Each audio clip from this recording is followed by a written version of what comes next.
gente segue aqui trazendo outros dados econômicos importantes, desta vez na China, né? China aí com dados, mais uma vez, que decepcionaram. As exportações aceleraram uma queda, chegando ali queda de 12,4% em junho na base anualizada, depois já de terem caído essas exportações 7,5% no mês de maio. Também vieram piores do que estavam ali as previsões dos analistas do mercado. Eles estavam estimando um recuo de 9,2%.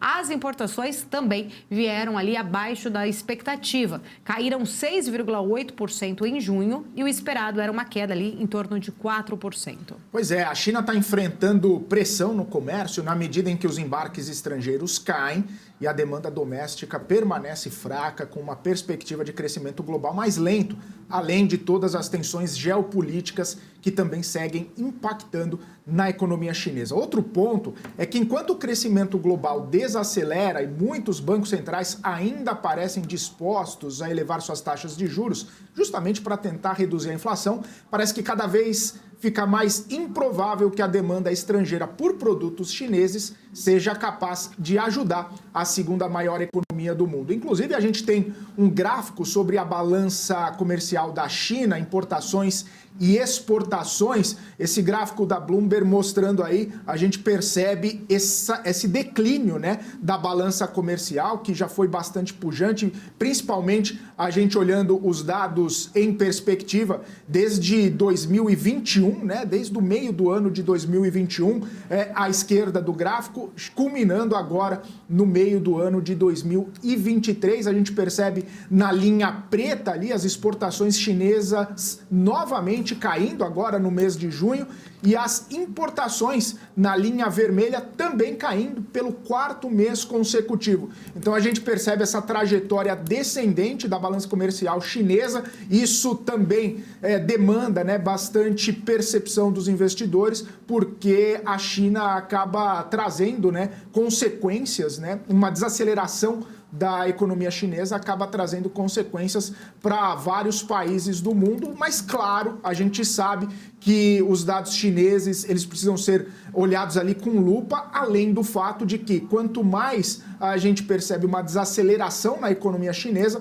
mais existe a possibilidade do governo entrar com estímulos, fazer estímulos para a economia, seja via introdução de recursos, seja via desonerações, seja via, enfim, qualquer tipo de estímulo, principalmente na questão de construção, e isso pode trazer algum tipo de benefício para a economia chinesa. Então, por mais que a balança comercial tenha mostrado aí, né, essa desaceleração, esse declínio e tudo mais, a gente, cada vez mais os investidores ficam com a ideia de que mais estímulos podem vir, outros estímulos podem ser colocados na economia chinesa para tentar melhorar, né, toda essa situação econômica da segunda maior economia do mundo. Além do fato, né, Paula, de que o próprio primeiro-ministro da China e várias autoridades chinesas têm falado que não vai ser possível crescer apenas 3%, como tem estimado alguns economistas. A China vai crescer e pretende crescer da ordem de 5% ou mais. Ou seja,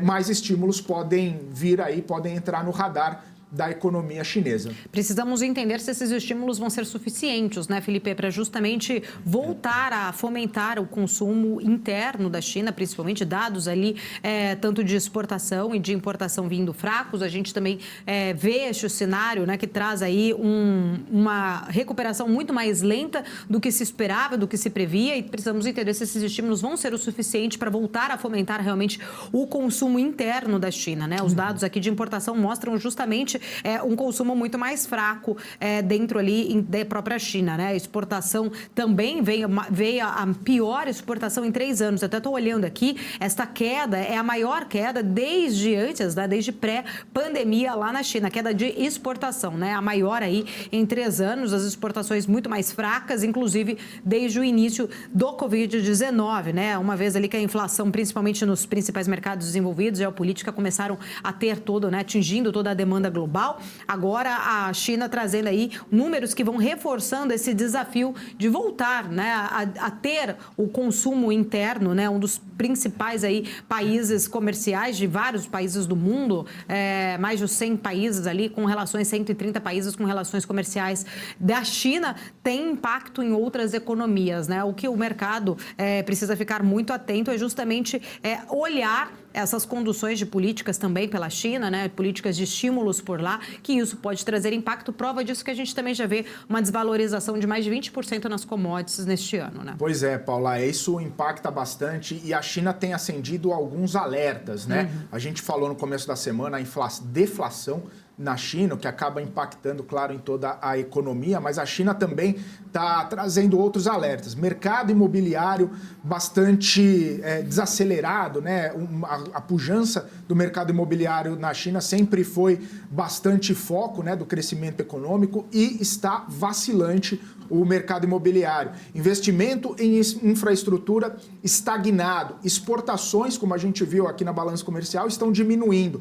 Taxa de desemprego entre os jovens em nível recorde, né? Risco de deflação, como a gente viu no começo da semana, ainda maiores. Ou seja, todos esses problemas acabam afetando a economia e também a confiança de investidores, a confiança dos próprios chineses nessa resiliência da economia do país. E isso, claro, né, além de ser um fato, gera uma crise de confiança e a crise de confiança acaba aprofundando ainda mais os problemas. A China tem, né, seus mecanismos, seus meios para tentar contornar esses problemas e entre eles, né, entre esses mecanismos estão empréstimos do governo, né, corte de juros para tentar estimular ainda mais.